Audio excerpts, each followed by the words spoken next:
ഇന്നേ നമുക്ക് ഈ ഷ്രിമ്പ് ഒന്ന് ഫ്രൈ ചെയ്താലോ. അതിനായിട്ടുള്ള സാധനങ്ങളൊക്കെ ഞാൻ എടുത്ത് വെച്ചിട്ടുണ്ട്. അതിന് വേണ്ടത് കോൺഫ്ലവർ, മുളക് പൊടി, മഞ്ഞൾപ്പൊടി, ഉപ്പ്. ഇത്രയും നമുക്ക് അതിനകത്ത് വെക്കാം.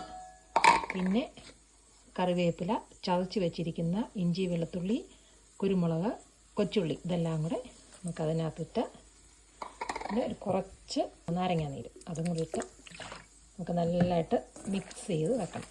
മിക്സ് ചെയ്തൊരു 15 മിനിറ്റ് എങ്കിലും ഇതൊന്ന് മാരിനേറ്റ് ചെയ്ത് വെക്കണേ. എന്നിട്ട് നമുക്കിതിനെ ഫ്രൈ ചെയ്തെടുക്കാം. അങ്ങനെ നമ്മളൊരു 15 മിനിറ്റ് കഴിഞ്ഞ് നമുക്കിത് ഫ്രൈ ചെയ്തെടുക്കാം. പാൻ വെച്ചു, എണ്ണ ഒഴിച്ചിട്ടുണ്ട്. നമുക്കിതിനത് ഓരോന്ന് പറക്കി അങ്ങോട്ട് വെക്കാമേ. എന്നിട്ടിത് ചെറിയ തീയിൽ വേണം ഇതിനെ വറുത്തെടുക്കാൻ.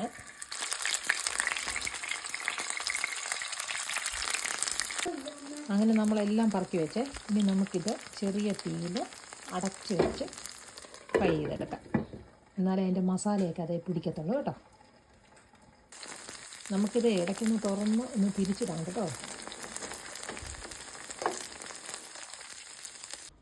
അങ്ങനെ നമ്മുടെ ഷ്രിമ്പ് ഫ്രൈ ഇവിടെ റെഡി ആയിട്ടുണ്ട് കേട്ടോ. ഇതാണ് ഞങ്ങളുടെ ലഞ്ച് ഇന്നത്തെ.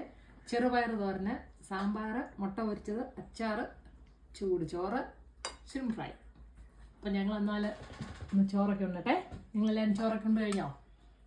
ഓക്കെ, അപ്പം ഞങ്ങൾ എന്താ ഉണ്ണട്ടെ. Thank you.